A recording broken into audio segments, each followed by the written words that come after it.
एक बार एक शख्स ने एक महात्मा जी को अपने घर पर भोजन के लिए आमंत्रित किया।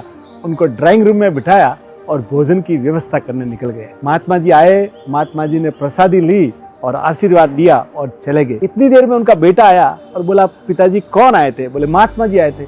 बोले ड्राइंग रूम में मेरे बहुत सारे पैसे थे, वो अभी गायब है। तो पिताजी ने कहा कि देख, महात्मा जी बड़े सज्जन है, ऐसा काम महात्मा जी नहीं करेंगे। बात आके चली गई, 1 साल हो गया। तो उस शख्स ने महात्मा जी को वापिस अपने यहाँ भोजन के लिए आमंत्रित किया और जैसे ही ड्राइंग रूम में बिठाया, वो भोजन की व्यवस्था करने पास में चला गया।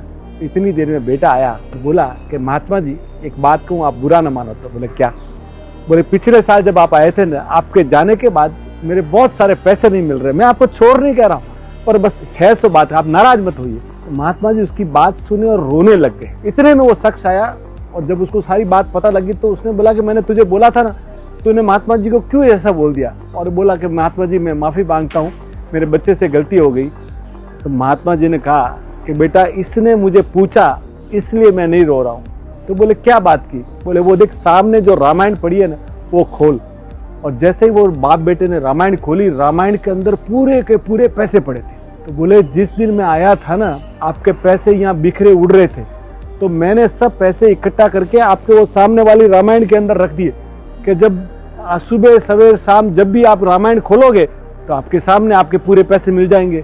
पर मुझे आंखों में पानी इसलिए आ रहा है कि पूरा साल बीत गया और आपने घर में रामायण नहीं खोली। तो हमारा हाल भी यही है सर। हमारे मित्र है विशाल भाई सुहाना मसाला वाले, जो बड़े आध्यात्मिक है, तो वो बड़ी शानदार बात कहते हैं कि शांति भाई, समय ऐसा आ गया है कि हम धर्म मानने वाले बहुत हो गए, धर्म निभाने वाले कम हो गए। हम सुबह उठकर दिन में 500 बार मोबाइल जरूर खोलते हैं, पर महीनों बीत जाते हैं घर में अच्छी भगवान की किताब खोले हुए। तो साहब, पहले धर्म निभाइए, धर्म मानने से ज़्यादा। Thank you sir.